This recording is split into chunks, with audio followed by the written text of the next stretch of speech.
The team handled everything else. And I have to say that it was so sweet. It was such a good experience. Like they launched a new sales page. They added a new funnel flow. We have customer success set up differently. The team is hosting this like welcome week with a list of classes and networking and collaboration posts and challenges. And I was like, all of this happened without me. That is how I know that I am changing as a CEO. Instead of being in the business, I'm working on the business. And that felt so good. Welcome back to the Jasmine Star Show. I'm thrilled that you are here. And I'm especially excited because this episode is literally of the people. Here's why.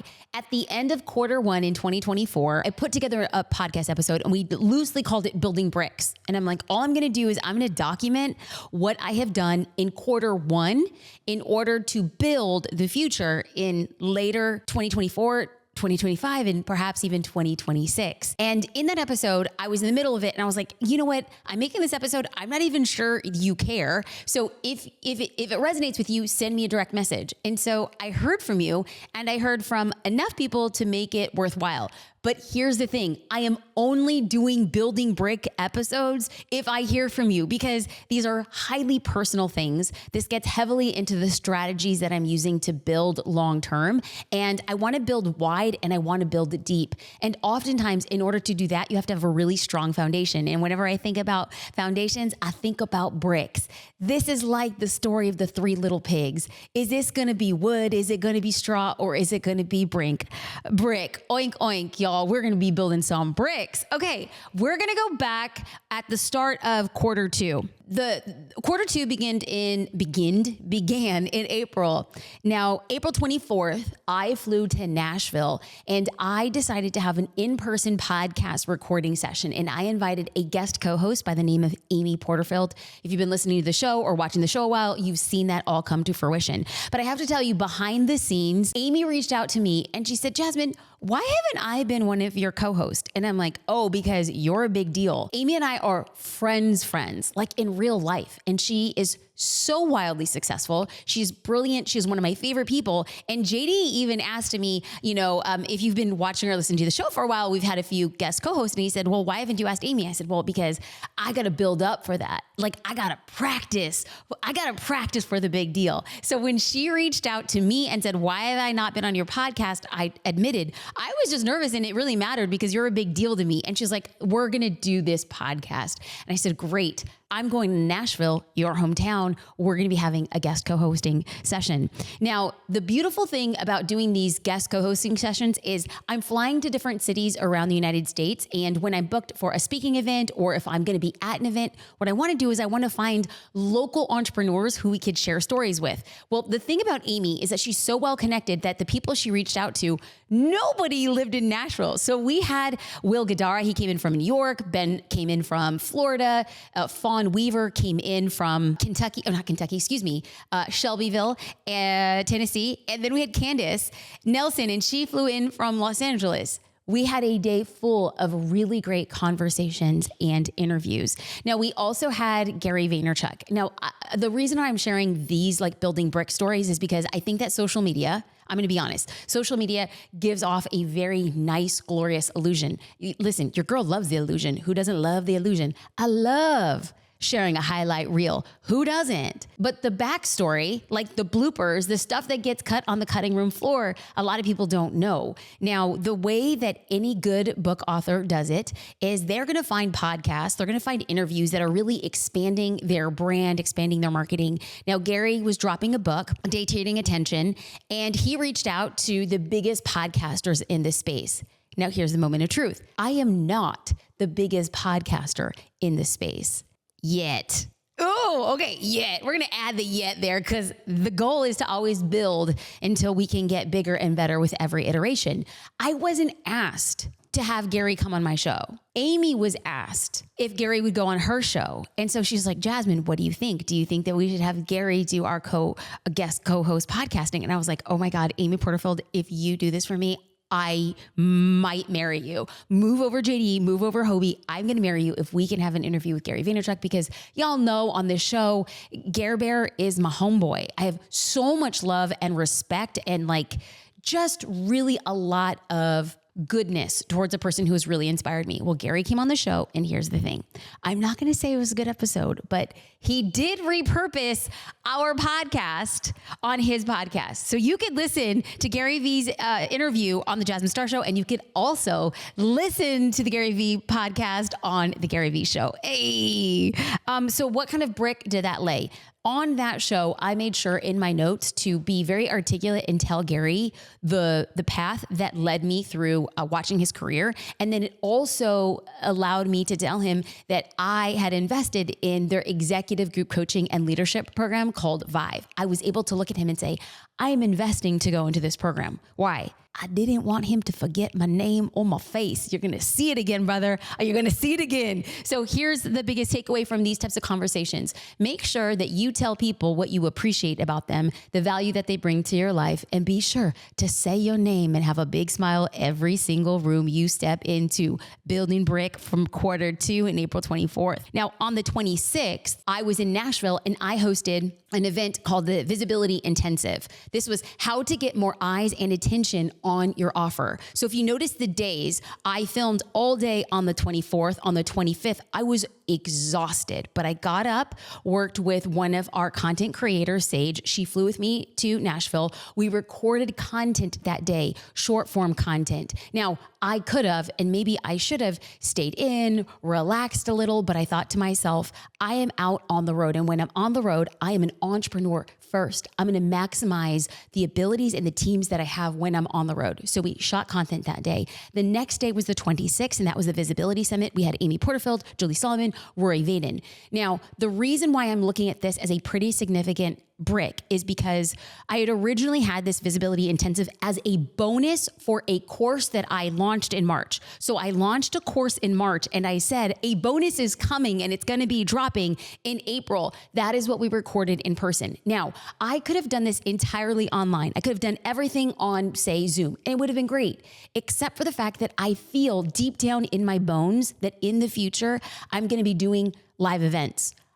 Now, please don't ask me what it looks like or my ideas. I don't have it. This is me being 100 with you. But I always have learned that I'm going to start trusting my intuition and I'm going to start depending on my self-trust to build the future that I want starting today. So if I have an inclination that I firmly believe I'm going to be doing live events in the future, why would I not use this opportunity as training ground? And so that's what I did. Rented a studio and we had all of our students, like hundreds of people were watching live and online. And again, what we see on social and what we see as the produced video, right? Like the actual Visibility Intensive looked professional. Everyone's watching, everything's moving. And on social media, what are we posting? The highlights, all the highs. Okay, great. But behind the scenes, getting to that point, I'm going to tell you, it was really difficult. There were things that were happening behind the scenes that were outside of our control.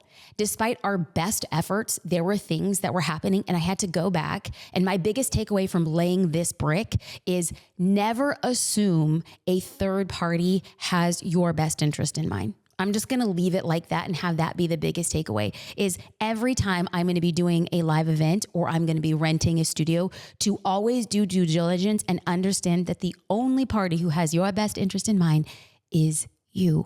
Okay. But here's the best part. The best part was that the people who watched had a great experience. They learned a lot and I got to really connect with brilliant people like Julie, Rory, and Amy, all people who I truly have so much respect for their business and they served people who showed up so well. On May 3rd, about a week later, I decided to take a personal retreat. Now, this was very last minute. I flew back from Nashville. We came home. We had a lot of family time that weekend with our extended families. And then I jumped right into work and it was Wednesday. It was Wednesday of, I think it was like May 1st-ish. And I turned to JD and I said, I just think that I need time and space. I need time to reflect on what I'm actually building. Like not just what I'm building right now in front of me, like what are we actually building far into the future? And I realized that I needed a white space. I kept on saying, I think I just need white space. I just need some space. I'm just running so fast that I don't know what I'm running toward. And so the goal, I told JD and I told my mentor was to act as if the future that I'm writing down is real. I'm not going to ask myself, well, do I have the money to build that? Do I have the experience? Do I have the acumen? Do I have the connections? I am not asking any of those questions. I am just writing as if the thing I want to build is real. And I think that up until that point, if I was being very honest, I kept on getting in the weeds of, but, then this. And I'm like, no. I was an energetic block to casting a vision. So my advice, my biggest takeaway from this brick is to create the future as if it is real, as if it is done. And so I spent a lot of time. I was away for 3 nights by myself. I went back to a place called Sensei. I feel like I cannot say enough good places about the healing qualities of this amazing place. How you do breath work, how you do yoga, how you do fitness, how you eat only clean food when you're there. There's like, I didn't take any digital devices. It was me and my Moleskine book and my Moleskine notebook, and I just wrote. I had no distractions. And when I was there, I started asking myself, this business that I'm building, where do I find the right clients? And I'm not going to talk so much about the business, at least not quite yet. So I was like, where am I finding the right clients?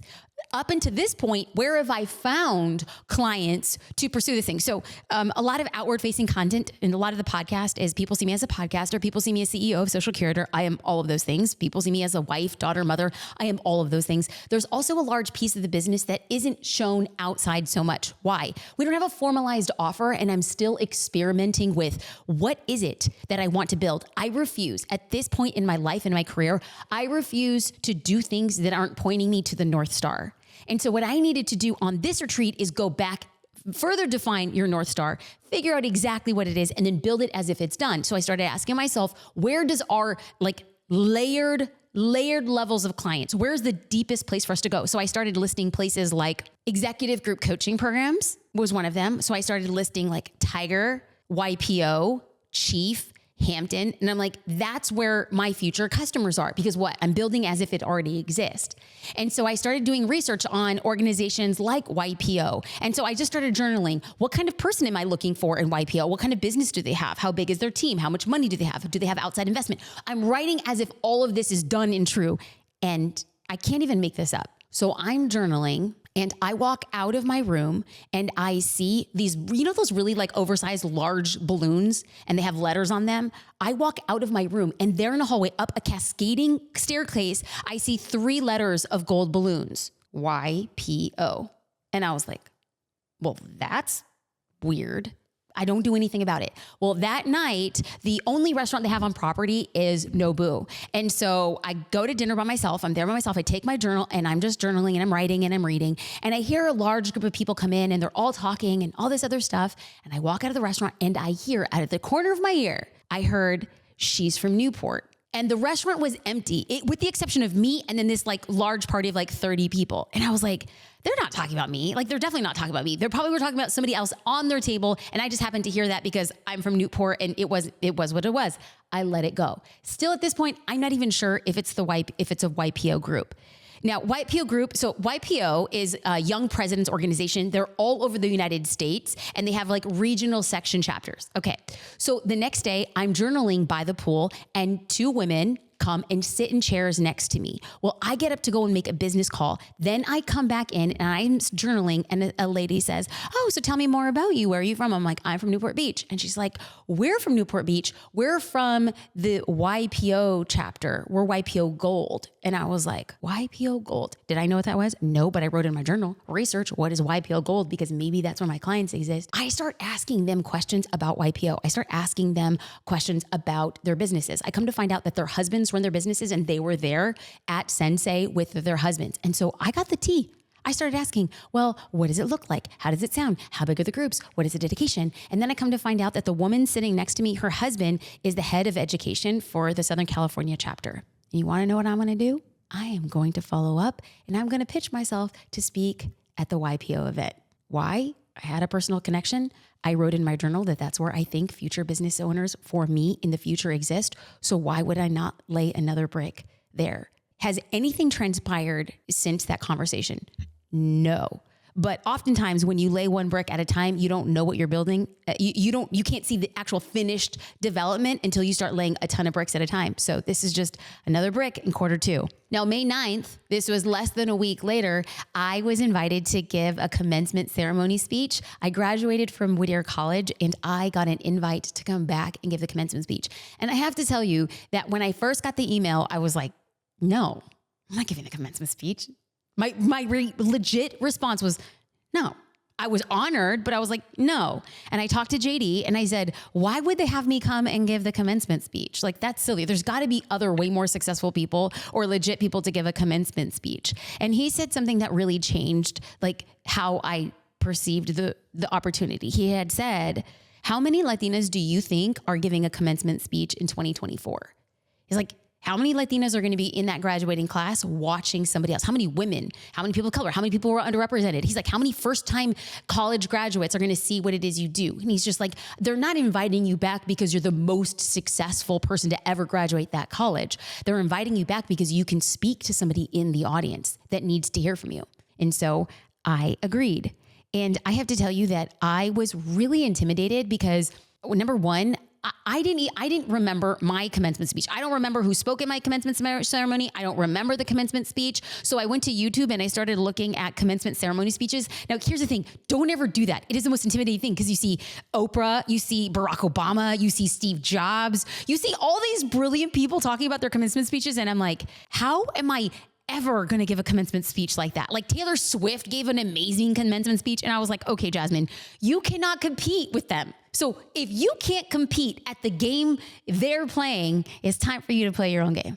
And so one of the unique value propositions that I had giving this commencement ceremony speech was that I actually went and graduated from that school. I talk about my experiences. When you walk into a room or when you are in front of a group of people and you realize you cannot play the game as it currently exists, make up your own game and leverage things that are entirely unique to you. I have to say that walking out onto the field, it's held in a stadium. I'm walking out into the field, and in the corner, I see JD, I see my daughter Luna, I see my mom, my dad, my mother-in-law, and my father-in-law. And I have to tell you, it was just like the coolest freaking moment. That their sacrifices coming into this country has empowered their daughter and daughter-in-law and Luna's mom to be up on that stage. And so I want to encourage anybody who's out there, like, say yes to these opportunities and take the time to celebrate. Actually, after the commencement speech, we went across the street to a restaurant called California Grill. I was a waitress at California Grill for 3 years throughout college. So I worked on campus and I also was a waitress. That was how I paid for school. That's how I had money to live. And so going back to California Grill and going back to the place that I had worked and be like, girl, you have come a long way. Okay, that was May 9th. On May 15th, I went to New York City for the Vive event. I invested in a leadership and training program. It's an accelerator, a growth accelerator through VaynerMedia. That is Gary Vaynerchuk's company. They brought in a group of 10 people. Now they wanted a very distinct mix of people. They wanted 5 CMOs from Fortune 500 companies, and they wanted 5 entrepreneurs. Now, they did not announce Vive publicly. They went through and they curated the first group of 10 as an experiment. And I have to tell you, whenever there is a guinea pig experience, I'm like, sign me up. That's the thing I want to go to. Now, I'm going to have a separate podcast breaking down everything that I learned because that was my commitment. When I talked about joining this program, I said, I'm going to share the nitty gritty about that. That is going to be coming up in a future podcast episode. What I will say, let's first start with the takeaway. The takeaway from this Bic Brilled, man, we're not even going to edit it out. We're just going to keep on rolling it. The biggest takeaway from this brick building experience on May 15th and on May 16th was to listen to your intuition. Here's the backstory. The event ended on May 16th. I was slated to catch a flight on the 16th to go to Miami because I had to be in Miami for a recording on the 17th. I'll get to that in a second. Well, on the 16th, the car picks me up and I'm like, okay, I'm going to JFK. I'm flying to Miami. Well, it was pouring rain. It took us 3 hours to get to the airport when it should have taken like an hour and 15 minutes. So I'm already barely making it. So I'm running in the airport with my bag and I can't get through security. And I'm like, what's going on? Of course. And they look at my ticket and they're like, ma'am, you're not flying out from JFK. You're flying out from LaGuardia. And I'm like, you've got to be kidding me. I'm at the wrong airport. So I try to find a new flight to Miami leaving from JFK. Nope, that was the last one of the night. I try to find another flight from LaGuardia leaving later on that night. No, that was the last flight. So I have to move my ticket to the next day, which means I'm either going to go back into the city, like 3 hours in the rain again, or I'm going to try to find a hotel nearby. So I decide to find a hotel nearby because I'm not sure if it's going to take me 3 hours the next morning for a 6 o'clock flight. And so I hop on my phone and I'm like, okay, I see that there's availability at a few hotels. There's a hotel that's located on the inside of JFK Airport. I take a tram. I walk all the way to that. They said, sorry, ma'am, we're fully booked. I have to take the tram all the way back. I catch an Uber and I'm like, I need just to get to the nearest hotel. I just bring up the nearest hotel. I'm in the back of an Uber and I pull up to this hotel that's in Queens, New York. It's about like an 8-minute drive from the airport. And I have to tell you that I am a girl from the hood. I know hood and I'm not intimidated by the hood. I will tell you that at this particular area of Queens where I was like, dude, I don't think this is the safest place for you. As we pull up, all of the windows of this hotel have been blocked out. I'm not going to say the name of the hotel. All of them had been blocked out and there were 5 cop cars in the front. And I'm sitting in the back. It wasn't an Uber, it was a cab. I'm sitting in the back of the cab. The cops are out there and then there's an ambulance and there's people waiting in the lobby. And I turn to the cab driver and I'm like, do you think it's safe here? And he's like, yeah, you're fine. You're fine. So I get my bag out, I walk into the hotel and I come to find out that half of the hotel is closed for renovations. So their check-in desk isn't really a desk. It is a fold-out plastic table with a laptop on it. There is a line of people and I'm hand to heaven. There is a bird in a cage. I don't know if it's a chicken. I don't know if it's somebody's parrot. And I'm looking around and people are hungry. They're tired. There's a line of people. There's one laptop on a fold-out plastic table that looks like it's probably from Walmart. And I'm like, oh my God. Like you're in trouble. Like this does not sound like the good space for you to be in.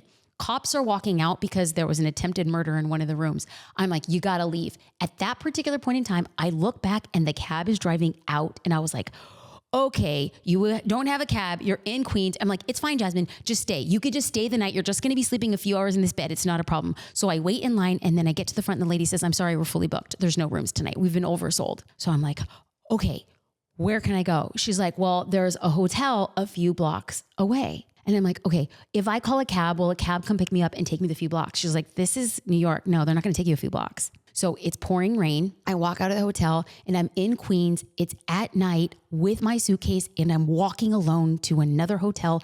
And I keep on repeating to myself, this is so stupid. This is so stupid. This is so stupid. You shouldn't be doing this. You shouldn't be doing this. And all of a sudden I'm taking my freaking suitcase and I start running.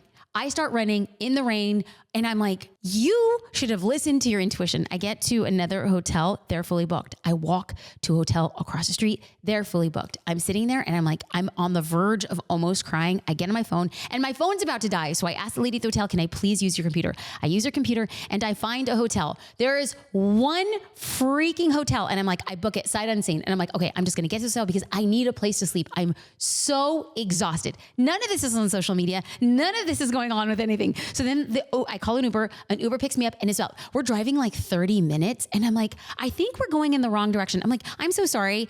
Where are we going? And he's like, we're going to Flushing, New York. And I was like, where is Flushing, New York? And he's just like, it's just where your hotel is. So I pull up to this place and I'm like, I think we're in the wrong place. I'm not even lying. It looks like a strip mall that has like, I don't know, like 8 stories. And I'm like, oh, this is the wrong place. This is the wrong place. And he's like, no, this is the address. And I see a small sign for this tiny little, like, I can't even remember the name of the hotel. It was totally nondescript. I get into the hotel elevator and the lady looks at me. She's like, what are you doing here?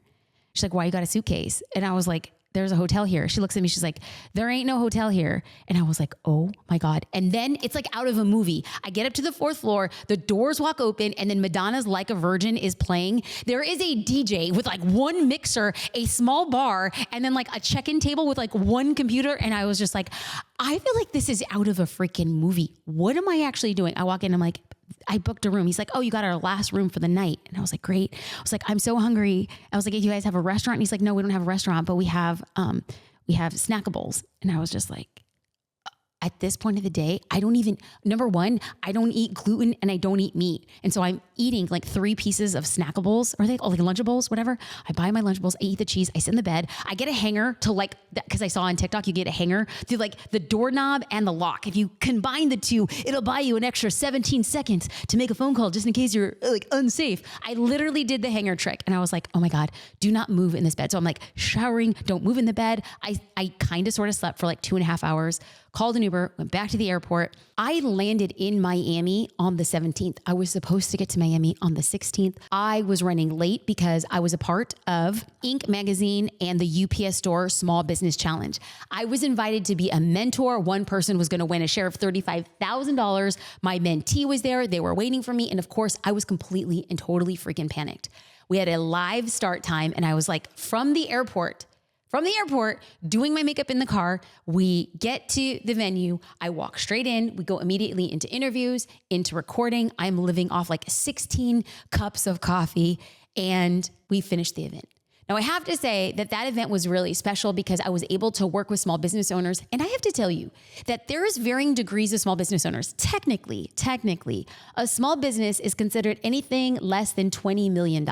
So you are a small business owner if you're doing less than $20 million. But just imagine there is a business owner who's doing $12,000 a year and a business owner who's doing $19 million a year. They're both small business owners, but the struggles of each of them are so entirely different. And so when I had the opportunity to mentor small business owners, it really reminded me of those early grind days. And I have to say, if you are in your early grind days, keep going. Keep going. Keep going. You will never get to where you want to go if you cannot get past the gnarliest grind moments. Being a mentor for this allowed me to share my expertise. I was able to meet the editor of Inc. magazine and create relationships with the UPS Store. I am forever grateful to have been a mentor. I'm forever grateful to meet those business owners. But one of the things that I looked at this as an opportunity is to build bricks and get connections to other people who were mentors and other people who were sponsoring that grant program. On May 18th. So I land in Miami, go straight into recording. We end recording around 4 p.m. I go to the hotel, I check in, and I'm so exhausted that I'm like, I think I'm so tired. I can't even eat. I just need to go to bed. Ordered room service, fell asleep. And then the next morning I was up at 5 a.m. in the morning. Why? Because my flight was leaving in the afternoon on the morning of the 18th. But I thought to myself, I can squeeze in 3 podcast interviews. And so when I was in California a couple weeks prior, I decided that instead of relaxing or going to South Beach or getting a massage, that what I wanted to do was maximize my time on the road. Now, here's the thing. This type of decision is not for everybody. I don't even advocate for this type of decision making, but I'm saying I'm in a state of my place in business where I'm in build and go mode. I'm going to be laying bricks. So if I have 4 hours in an afternoon, I could apply it towards business or I could apply it to being on the beach. Both of them are right for whatever you want to choose. But podcasting was going to be the right decision because I wanted to lay bricks. Now, if you remember in January, I was in Miami. I had met a beautiful, brilliant, amazing woman by the name of Kim Perrell. Well, what I went to Miami and said, I want to start building out my network on the East Coast in a different way. Well, I met Kim, and she's an investor. When I was flying back to Miami, I said, Kim, I'm going to be creating interviews. I know you were a guest on my podcast. If you really liked the podcast interview, liked your experience, can you make an introduction to guests in the Miami area who would come on my podcast? That queen handled it. She connected me with amazing, amazing guests. Now, I recorded that, and the biggest takeaway for me was like, what did I learn by laying this brick? Is there is a time for maximization, and then there is a time for time management. Right now, I'm in time maximization. How can I get the most out of every minute that I am on the road? Now, there are going to be other times, perhaps in the near future, that I really want to be present and grounded with my husband, my daughter, my family, my friends. This trip and this time was not for that. And as I am laying bricks, I am just looking at it. It says this brick represents what? And the Miami brick laid from quarter one, meeting Kim, into quarter two, proving that I had built a network in Miami, to maximizing that time and understanding that there is a time for maximization in management. I hopped on my afternoon flight from Miami back to LA, and I spent Friday night, Saturday, and Sunday completely unplugged and with my family. Okay, so now we're in June. A quarter is 3 months. I walked you through what we did in April. I walked you through what we did in May. And now we are here at June. Now, June 3rd to June 21st was completely blocked out because we were launching Social Curator. And, we haven't launched Social Curator since June of last year. So this is such a cool opportunity. Now, one of the things that I've been really working on is building out a team of full-on high-functioning operators, building out a team who I can cast a vision and they go through and deploy. So there were things new about this Social Curator launch that happened internally and new things that happened externally. So new things that happened internally was 99% of the launch was handled by the team. For the first time in my career, 99% of the launch was handled by the team. That meant that I was only showing up to teach classes and my responsibility was to create marketing content. That's it. The team handled everything else. And I have to say that it was so sweet. It was such a good experience. Like they launched a new sales page. They added a new funnel flow. We have customer success set up differently. The team is hosting this welcome week with a list of classes and networking and collaboration posts and challenges. And I was like, all of this happened without me. That is how I know that I am changing as a CEO. Instead of being in the business, I'm working on the business. And that felt so good. Now, in the past, since we've launched, another thing that was different internally for this launch is in the past, when we've launched Social Curator, what we did is we took an aggregate of every ad that we've ever created. And then we took the best performing ads and we just reverse engineered. We work backwards. We asked ourselves, well, what made this ad work? Why did it work? Can we recreate it and duplicate it? And so it was a really great way to get old ads that had proven to work, test them in a new way, reverse engineer, and use data to guide the type of marketing that we're creating. That felt freaking awesome. I love that. I can do that all day, every day. Now, we also created a new webinar for this launch, which was really exciting because the value add and proposition is going to be community-led and driven. And what was new for this launch externally is that we have a big focus on community. That messaging is going to be, because here's one thing that I noticed as a business owner. I thought, well, if you give people the tools, they'll use them. And that wasn't the case. And so then I thought, okay, well, if you give people the tools to use them and you provide some motivation or momentum, then they'll get to it, right? They're inspired to do the work. And that works, but only for a short amount of time. You have to give disproportionate amounts of motivation to actually get people to use the tools. So then what I realized was we took a diagnostic of the people who were getting the most use out of Social Curator and getting the best results. What was the common theme between them? Biggest thing, they were a part of the community. Biggest thing, they were going to the live trainings. Biggest thing, we had guest speakers and they were showing up to those classes. Biggest thing, they're going to the coaching. Biggest thing, they're helping each other and they're networking with each other. So we were like, okay, that's what makes people a winner. Then we're going to be focusing on that. And that felt really good that the team, that deep dive diagnostic, we came back analytically and we said, how do we serve better? So after the launch, June 24th, went to Austin, Texas for a 2-day event that was hosted by Cody Sanchez. And I have to say, I have been watching Cody for a couple years. Cody has been a guest on the podcast. I consume her content. I like the way she thinks. Now, she made an offer for a 2-day event in Austin. And I have to tell you, one of the things that was it made it a hell yes. I'm at a state in my life where if things aren't a hell yes, they're a hell no. If I'm like, oh, that sounds good. Yeah, that sounds like something I want to go. Nope. It's got to be hell yes, that is a clear win. My time is so limited that I have to say time away from my family or traveling with my family is going to be worth it because something's going to be big here on the back end. And so one of the things that I thought was really cool was this is how Cody promoted this 2-day live event. Now, this live event is $5,000. So it's not nothing to sneer at, right? So she goes on Instagram stories and she's like, I'm going to be doing a 2-day live event. If you want more information, click here. So I clicked on it and it took me to a Google Doc and it was just an application on a Google Doc. There was not a sales page. There was nothing fancy. And I was like, okay, I'll apply. So I applied to it, and then I didn't hear anything. And it was like 2 or 3 weeks later. And so then I sent Cody like a DM on, not like a DM. I hate when I use the word like. It weakens my articulation. I sent Cody a DM on Instagram, and I said, hey, I applied to the program like 2 or 3 weeks ago. Like, what is the status? I'd love to go. I got an email. I heard I was in.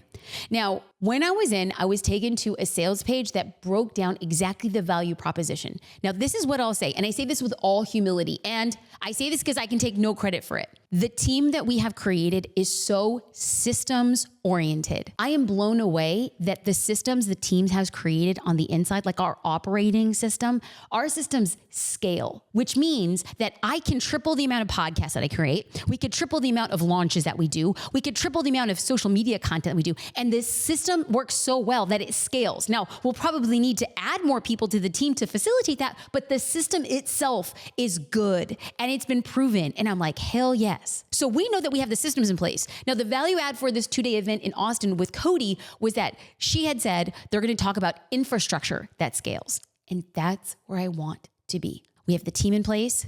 We have the systems in place. And now I want an infrastructure.